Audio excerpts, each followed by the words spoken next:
welcome back to the Coffee Break Podcast. As you know, bad behavior happens because it can. And it takes dedicated leaders like you who are listening to actually do something about it.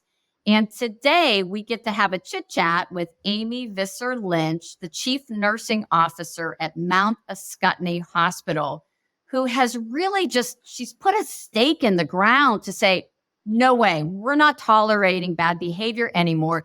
But she's done this in a way that I think is quite remarkable. She has empowered her leaders with the skills and tools that they need to actually address disruptive behavior so that they can cultivate a healthier work culture. So, Amy, welcome to Coffee Break. Thank you, Renee. Happy to be here. We are so happy to have you here too. You and I have had so many conversations over the last couple of years that as soon as we launched this podcast and I made my list of who would I love to interview on this show, you were one of the first people that I thought of because, like I said, I think you're just doing some remarkable things. And to tell you a little bit more about Amy, she serves as the Chief Nursing Officer at Mount Ascutney Hospital and Health Center. Prior, Amy was the Director of Staff Education and served as the hospital's Director of Outpatient Clinical Practice and as Interim Emergency Department Manager. She's worked in a variety of settings from academia to hospitals, long-term and primary care. She was partial to the emergency room setting where she also discovered her love to educate others and elevate those around her. Her optimism, and I can attest to that, and service to others is what drew her to the nursing profession, where she continually builds on her knowledge as a lifelong learner. Amy is passionate about employee recognition and satisfaction and continually strives to provide and support a work environment free from bullying and incivility. Amy has partnered with us, so I'm thrilled to let you know that. We've done some work together, and the International Daisy Awards Recognition Program to elevate the skills of her nurse leaders and improve employee satisfaction and outcomes. In her spare time, which I can't even believe she has any spare time, okay, Amy participates in a rowing team and enjoys spending time with her family. So again, Amy, thank you so much for being here. And can you just tell us a little bit about yourself and how you got so involved in culture change and really developing your leaders? Sure. So I think, I started off, this is my first executive role. So as I started doing this role, I really felt like, gosh, there are pieces that I'd love to see change. And as I worked through some stuff, it was hard to figure out how do you manage those things. I was part of the AONL Nurse Executive Fellowship. And so I was sharing a story that really brought me to tears around just some behaviors that were really hard to manage. And, you have that clinically strong person, but, sometimes they are just. And so I shared that story, and one of my fellow colleagues had said, I know exactly who you need to talk to. And they connected me with you, Renee. Oh my gosh, I do remember that. I do remember him reaching out saying, hey, I'd like to, is it okay that I connect you with Amy? I'm like, absolutely. Yeah, it was a pivotal point for me. It was really the point where I realized, okay, maybe, again, can't do this work alone. Can't be solo in it. I needed a team, and I needed beyond just the team I had here, but I needed somebody who really knew how to help me set up my team to be successful and work towards what I wanted, which was a kind, healthy work environment. That you bring up a really good point here, and something that I've also seen with someone in an executive role.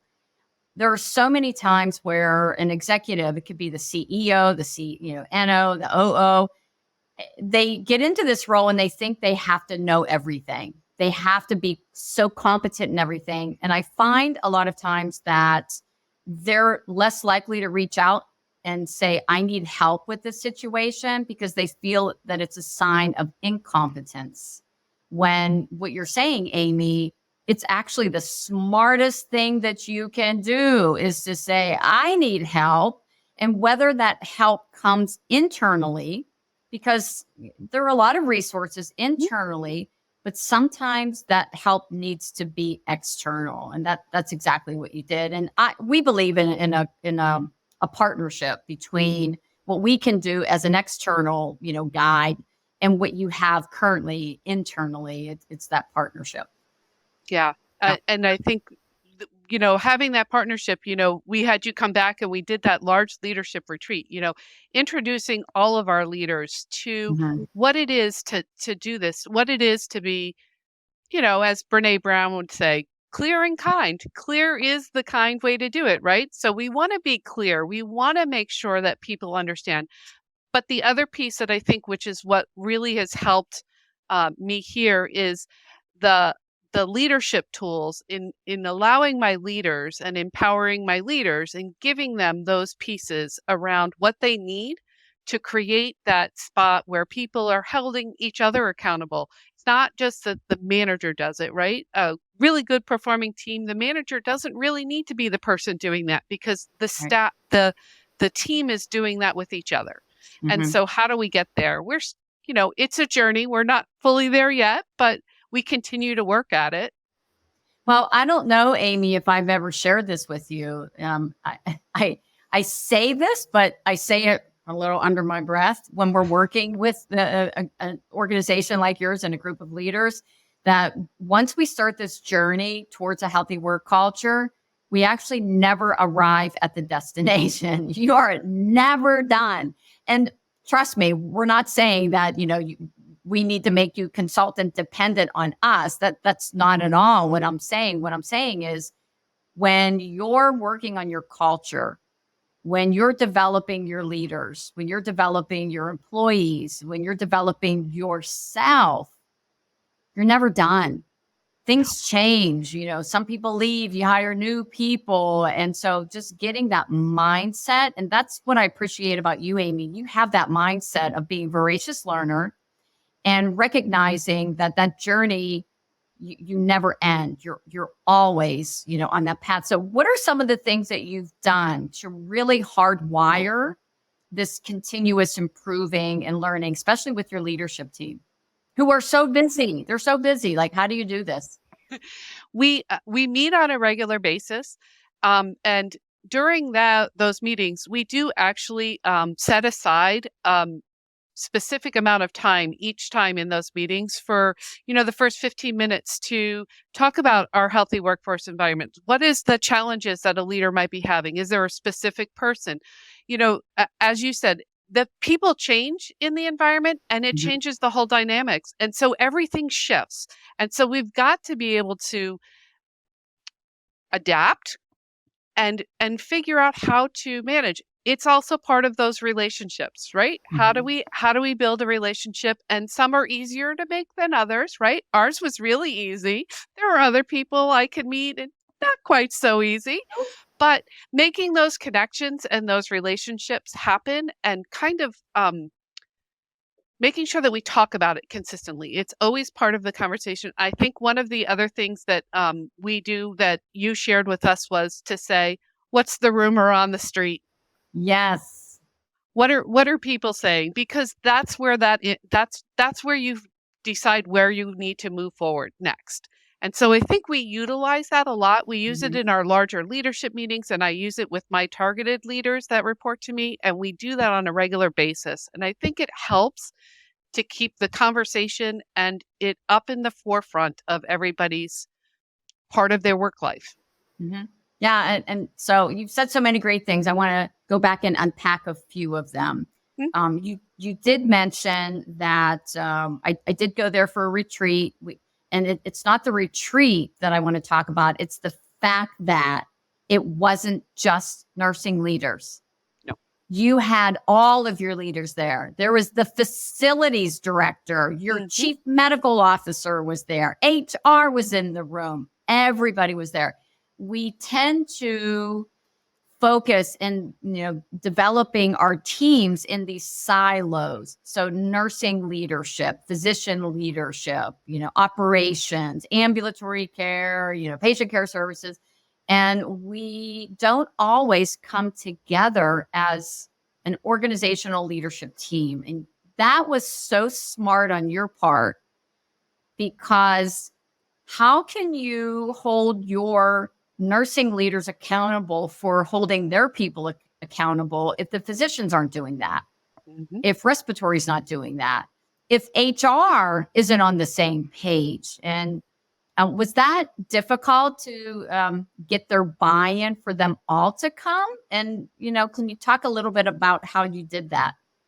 Yeah. So I think it was a little difficult and it was a little bit of a challenge at first because, it's hard to look inward and say, hey, we might have some, we're not the worst of the worst, but we still have a way to improve. And to sometimes look back and say, oh, yeah, maybe that behavior's not that great or that's not really what we want. Sometimes that's hard to recognize. And some people have been here for a really long time. So it felt a little more like a dig. Yep. And so, kind of getting everybody, but starting off with the senior leadership team and making sure they're all on board, and then coming out to the rest of the leadership team. The fact that my whole senior leadership team was there and present for that made a bold statement to everybody else. Like Yeah. we all need to be on this page together. We all need to share this in order to make that shift. Because as you said, you can't have one group held to one standard and another group held to another. We've got to set that stage. You talk about vision, mission, purposes. We all have those things. We talk about excellence and integrity and accountability and stuff, but how do we actually hold each other accountable for that? And Right. how do we really make sure that we're living those things? Yeah, they just can't be words on a piece of paper or No. on a plaque when you walk into the lobby of your organization. And Yeah. one of the ways that I think you're able to do this so well is you say you meet with your leadership team and you talk about something related to healthy work culture. It's one of our primary strategies to hardwire and sustain a healthy work culture. And that is by including, we call it a healthy workforce, as a standing agenda item in all of your meetings. And that's where you talk about, all right, we've seen an uptick in complaints related to favoritism. Okay. And that's where even HR can say, we're getting complaints about this or that. And you talk about it. But then you also use it as an opportunity for leaders to get help, and also for you to then help those leaders develop the skills that they need to address disruptive behaviors. Because just because you put a stake in the ground and say, that's it, we're not going to tolerate this anymore, people don't magically know how to do that. Like they don't magically know how to address it. I'll never forget the time I had somebody reach out and they said, we need your help. And I said, okay, this is how we can help. And we had a great conversation. And then I never heard from them again. I got ghosted. Okay. Like I never heard from them again. And well, I shouldn't say never. 2 years later, they reached out. Their CEO, a new CEO, pulled all of their leaders together and said, here's a deal. You guys, we're seeing a lot of people leaving because of bullying. Okay. It's showing up on our exit interviews and our surveys. As leaders, go fix this problem. And they all went back to their chief nurse and said, yeah, we tried that 2 years ago. We don't know how to fix the problem. Okay. We don't know how. And then I started working with them. You have to provide an opportunity for your leaders to learn the skills. And that's what you've done so well, Amy. So can you talk a little bit about how you've really supported that ongoing skill development for your leaders and for their teams? So, it's funny, your Healthy Workforce Leadership Academy has Mhm. really helped the team, and mostly because they can pop in and out of there. It's not a college course. It's not it provides them the tools when they need it. So they can search for what they're looking for Yeah. and really target. Like, so, during their staff meetings, they'll bring up one of your activities from either the quarterly newsletter or Mhm. from the leadership monthly skills, and they bring folks together. I think one of the ones that they really liked doing was, what are the clinical skills somebody needs to have in this department and what's the professional skills they need to have. Where's the Oh, I soft love and it. those two skills, and kind of working through so that then everybody could figure out, okay, well, this is what we want, right? These are the skills. And when we're looking at our colleagues and our partners, we want to make sure that they have those skill sets. So we've also started talking about how we hire, right? What are Yep. the things? So what are the behaviors you want to see? What are the skills that somebody should have? But also including those behavioral things. So kind of fitting that into all of the pieces and making sure. But I do say the activities, setting up the departmental norms, and really from a leadership standpoint, we set some leadership norms and then groups set out their norms with their teams. And we kind of just take it, it's a slow go, but we Yep. take one thing at a time and let it settle in, let it bake before we move to something else, right? So bake them in one at a time, did the norms, and then let the norms settle in. Let's really get those set for folks and people really Right. feel like we're living those before we start tackling the next thing. So it's been a slow go. So I'm thinking there are a lot of people that, especially if they want to start, addressing these behaviors, they're listening to you right now and they're like, I want to be like Amy. I want to start addressing these behaviors. And then they have 27 things that they want to get done in the next month. Maybe I'm just talking about me, like my poor team. I'm one of these people that I come up with all these ideas. I want to do all these things. And we have our big rocks for the quarter. And then I established, because I couldn't fit everything into a big rock, so I called them little rocks. And then somebody on my team had a list of pebbles and then some sand. And I'm like, oh my gosh, there's no way we're going to be successful if we try to tackle too much at one time. And you have done, like I said, a really great job and saying, I love how you said it, let's just let it bake for a while. So you create, a set of behavioral expectations. You do that, say day 30, you don't move on to something else day 31. Let No. that bake, talk about them. That's how they become living and breathing, is spend the next 3 months, just focus on your norms. Let's say one of the um, topics that, what you're referring to, Amy, is something, it's our skill development. We have 12 topics related to a healthy work culture. And I'll put the information in the show notes for you all.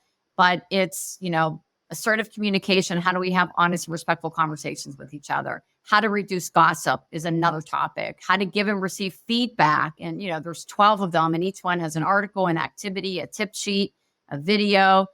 Well, we have 12 of them. So our intention when we developed this was for a year. And then COVID happened. And for some departments, it took them 3 months just to go through the first topic. Fine. Let it take 2 months, 3 months, as long. And I always say you can slow down, but you can never stop. And giving people the time to do that, to really absorb and learn and practice. They apply, they practice. And it looks like your leaders are doing really well with that. Yeah, I mean, I love the gossip piece and stuff. We just started making sacred spaces now. Well, So now on one of the units, we're starting to talk about our sacred spaces and where we can have a conversation and where we shouldn't have a conversation. Um, and I can't tell people what they can and can't say, but I can say this is not a conversation you can have here. And so we started with that's our newest item now love it. is developing those sacred spaces.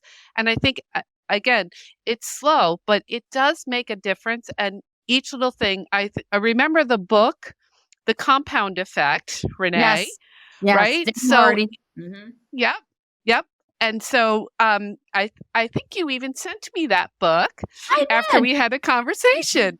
And that book allowed me to realize that I really did need to slow down, make it be one thing at a time and let it compound and build that, ongoing effect that continues to grow each time you master or gain that new skill, and that skill becomes a part of who we are.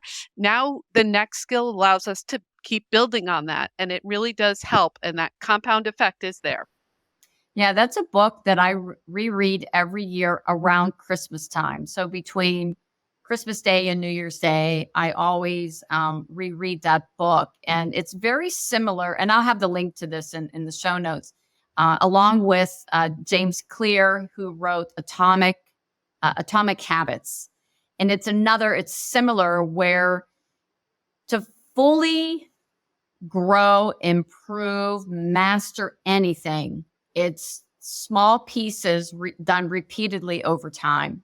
And James Clear talks about how can you focus on trying to just get 1% better every day. So for example, if you want to, I don't know, we'll just say, I'm thinking of a physical fitness. If you want to strengthen your upper body by doing push-ups, maybe your goal this week is just to do one push-up a day, one push-up. And then the following week, you're going to do 2. And the following week, you're going to do 3. Or you can change the time frame. But the point is, you're not going to try to do 25 push-ups day 1 because you're not going to succeed and you're going to give up. It's the same thing with culture change. You can't implement something or do some training on, reducing gossip or assertive communication. And, after a week, if it's not perfect, say, well, that didn't work and let's move on to something else. You have to give it time. Yeah. And I think that's part of the accountability piece. Cy Wakeman, the book No Ego, is also one of my favorite books. Yes. If you haven't tell, I'm an avid reader, just like Renee is. Yeah. But really, when they talk about accountability in that book, it's really around, okay, first people have to be willing to do something. They have to be committed and willing to commit to doing something. And that resiliency is that stick to it. Ownership is accepting and not blaming when things don't go wrong or anything, but really kind of taking that good or bad outcome and really allowing it to fuel what's going to come next. Instead of going back to what you were doing before, let it fuel the next step. Yep. Very similar. Again, Amy and I read a lot. Carol Dweck's work on being growth minded. And yes, I've been doing this deliberately because I tend to be one of those people that if I can't master it quickly, I want to set it aside and try something else. And I've learned over the years, because I'm much older and wiser now than I was, especially when I was young, that I've been adding one word, not only to the words I use, but when talking to especially people on my team or the leaders that I'm working with is, yeah, I don't know how to do this yet, but that implies that I can learn. My daughter, when she joined our team, she had no experience managing social media. She had no experience writing, emails for a company like ours. She was a good writer, and she knows my work, but she had to learn. And I remember telling her all the time, yes, she'd get frustrated. So you don't know how to do this, yet, but just here, can you work on one piece of this and get better at that and then pick the next piece? And now it's to the point where she's a rock star. She does such a great job with everything, but she didn't start out that way. And I think of the leader who avoids conflict, who doesn't like to have those uncomfortable conversations with their team because they want everybody to like them, and giving negative feedback, you might hurt somebody's feelings. But I think about that leader who starts that way, but with having an executive like you, Amy, who is there to support them and guide them and provides them the skills and helps them develop the skills and the resources, how they can over time become that amazing leader who can cultivate a healthy work culture and doesn't put up with, disruptive behaviors, nips them in the bud as soon as they happen. Oh, what a beautiful world, right? Yes. And not always, still sometimes now I can step into it, whether it's, talking to a patient with bad behaviors or an employee with bad behaviors, still don't have it quite all down right. Sometimes you never know how somebody's going to react to a conversation. But I think continuing to do it, it's that muscle memory, it's that ability to kind of the go-to phrase for certain things, and really kind of putting that into play really does help to keep everybody going. I've one of my leaders was a new leader of a department when I started as a new executive. And so the Mm. two of us would kind of hammer through some stuff. And I can remember that person coming in being very frustrated with some of the behaviors in the department and things. And now it's, years later, and she has the best team. Her, Oh, wow. they had 100% positive comments last quarter in their customer surveys. And so that's just like a testament to when you really do this, people are happy at work. There's Hmm. constantly comments about these people are caring, they're happy, they enjoy the work they're doing. And when you see that, it's because the environment is there, and those folks then enjoy what they're doing. They're doing Right. what they love, and it's clear. Um, it's harder to do what you love when the environment's not in the right space. I will second, third, and fourth that. If we can do anything. Again, I think of the pandemic and what everybody had to go through. It was people barely got through that. But the ones that worked with a great team, it was easier for them to deal with the most challenging time in their entire careers than for people who worked in a dysfunctional department, because we saw it all. We saw some of the teams rose up and they really came together, and then we saw some other teams that just completely fell apart. But it's the work environment, it's the people who you work with, and it's having that executive support and commitment to cultivating a healthy work culture. And I have one last question for you, Amy, because Sure. I know you and I have had some conversations about this. What do you do when, say, one of your managers, one of your leaders is not um, capable or willing to commit to a healthy work culture? How do you Yeah. handle that? So I think, you've got to start off with, okay, so, dressing and giving the learning and the tools, right? So I always start off with like, how can I help? How can we Mhm. give you the tools and the things you need to meet that expectation, right? I need you to do this. And then, when that doesn't kind of go well, or it doesn't continue to allow, you do some more intensive coaching and but then you kind of have to start to move towards that sanctioning of your leader and saying, Yeah, maybe this is not the right place for you. This is not the right role for you. But I also believe in helping find that person to the right place, right? yeah, So like, I mean, how many employees do we switch from one department to the other? Like, they were not doing well here, but then you get them into the right role, or you mhm, get them doing the right thing, and all of a sudden they blossom and bloom and they're doing right. great and they're your best employee.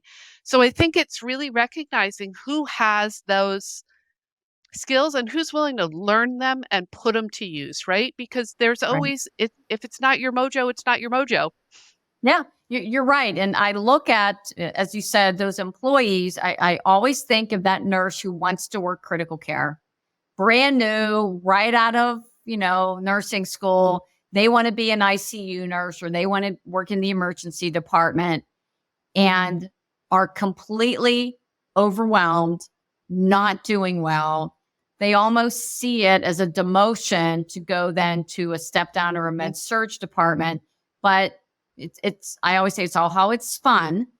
To give them that time, I've seen amazing transformations. Yes. And some people, when you just put them in the place that they need to be, and it might just be for a period of time Mhm. before they can truly step into, the role that they want. There are leaders that sometimes being a manager of a department is not the right fit for them, but maybe education is, and you put them in an education role. I will say though, and Amy, I know you agree, there are just some people that the answer is not just to move them from place to place. The solution is to exit them out of the building, basically, Correct. because there's it might not be the right fit, but from a behavioral perspective, that's when you don't want to just transfer people from place to place, because you're just, Yeah. moving the problem in a circle around your organization. Yeah, and that bad apple was a problem for that team. So if you take that bad apple and put it in with a good team, it has the tendency to rot the other team too. You can't, right? So it is also kind of recognizing what is that person's strengths, where do they shine, what's their bright spot, and then helping them find the right spot. And it might not be with your organization, it might Right. be somewhere else, it might be a different job altogether, but understanding what their bright spot is and sharing with them, here's your bright spot, this is where I think you will do your best. Because if they feel that you have confidence in them for something, then they'll want to do something, right? When you always want to do things that people think you do well. Nobody Yeah. wants to do the things that they can't do well. We all want to do well. But you have to rely on a team to do that, but you also have to and oftentimes it's those folks that recognize the strength in you that you don't notice yourself. You don't realize that those are the strengths that you bring to the table, or that's what your bright spot is. And so if you listen to sometimes the folks around you and Mhm. they share what those bright spots are, it helps to steer you in the right direction.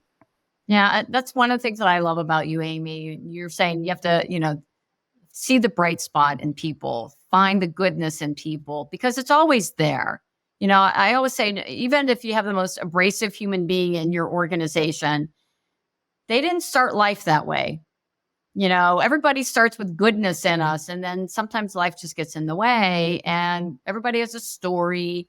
Everybody is dealing with something in their lives. And how do you recognize that? There's a balance between understanding that human beings aren't always on their best behavior, and there might be something going on in their lives that's creating what we see when you were working with them.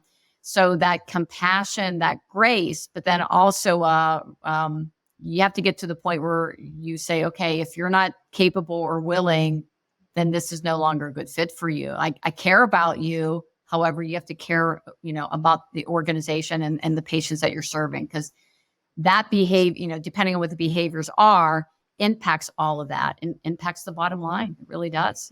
Yeah, I think we all can have grace and understanding for a bad day here or there, but when it becomes um, normalized behavior and it is really becomes that's what everybody expects from that person, is that bad behavior, that's when you really have to step in and be like, okay, time out. We can't continue on this pathway, because it just continues to be. And you don't want people to say, just like workplace violence, oh, it's just part of the job. Right. Yeah. It's just the way it is. It's just the way, that's just who they are. You need to get used to it, not they have to change. Right. Yes. Isn't that funny how we actually take the burden of that person's behavior on ourselves by doing workarounds and, justifying, instead of just say, this is an issue. The way you're behaving is an issue. You need to adapt your behavior here. But we take on that burden all the time, because I actually think it's more painful to really address that problem with that person. It's easier just to do the workarounds for us psychologically. And that's Yeah, short-term thinking. Long term, there are major consequences there for are, us. because Yeah. it wears you down. It Oh it my gosh. destroys your resilience, right? So you're giving away parts of yourself that you can't get back. So you have to kind of make that stand. And I think that's what helped me to put the stake in the ground, was really seeing how it impacts others, because It's that's what hurts me the most, is the impact that it has on everybody else, not the impact it has on me. It's not about me. It's about them. It's about the folks that I'm servicing. And Mama Bear, you're not going to do that to my folks. That's right. I will go mother bear on you if you do anything to harm my people. Okay, my little Hmm. cubs. Okay, I'm gonna mama bear on you. Well, Amy, if there's someone listening right now who really wants to put their own stake in the ground, what would you recommend to them as maybe a first step? A first step would have the conversation with your leaders Mhm. whether it's one-on-one or as a group or whatever, but sitting down and saying, what are those challenges? What are those behaviors you're seeing in your thing that are maybe impacting staff morale, staff engagement, or even just the care that's being delivered? When we're on eggshells, or we're not, we're dealing with behavioral challenges with our colleagues, it's harder to provide the care to the patients that we deliver care Yep. to. It impacts all of those things. Everybody feels it. Patients feel it. The staff feel it. It's just not where you want to be. So start having the conversation. Just have the conversation. What are some of the challenges of behaviors Yeah. you're having? Here's what I see, or here's what I've heard, or here's what is in a comment, like you said, whether it's exit interviews or wherever you hear it from. But then say to yourself, okay, what's the theme here? And then how do we look forward to it? And of course, always calling you Renee makes all the difference in the world. Well, thank you, Amy. Yeah, we've had more than several conversations. And I think to your point, I could see, I always have my coffee. I could see just inviting your leaders to, having a chit chat over coffee just to start the conversation about what's happening out there related to culture, related to behavior. They're so used to focusing on, the quality metrics and numbers and all of these staffing numbers. Talk to them about how are you dealing with some of these behaviors right now. Let's talk about it so that you, especially if you're the executive, you can start getting a sense of what are some of the common themes, Yep. and then start addressing those common themes. So, oh my gosh, Amy, I could talk to you all day. Thank you so much Thank for you, being Renee. a guest. Can you tell people how to connect with you? Sure, you can connect with me on LinkedIn, and I'm sure that Renee can put that in for you guys so that you'll see how to Yeah. find me. Yes, we'll put the link to Amy's LinkedIn profile page in our show notes, along with some of the books and resources that we've talked about, because, very similar to what Amy's doing. You listen to this podcast, you read a book, you attend a conference, a session on, whatever topic. It's not enough. You have to continue. You have to continue your learning. And, I keep thinking about that compound effect. It's Yep. almost to the end. Well, by the time this airs, the end of the year is over, and I would have read that book again, but it's one of those habits that I have every single year, and because it works, and it's just a great reminder. So thank you again, Amy, for being a guest on our show and for all of the great work that you're doing at Mount Scottney to really cultivate a healthy work culture.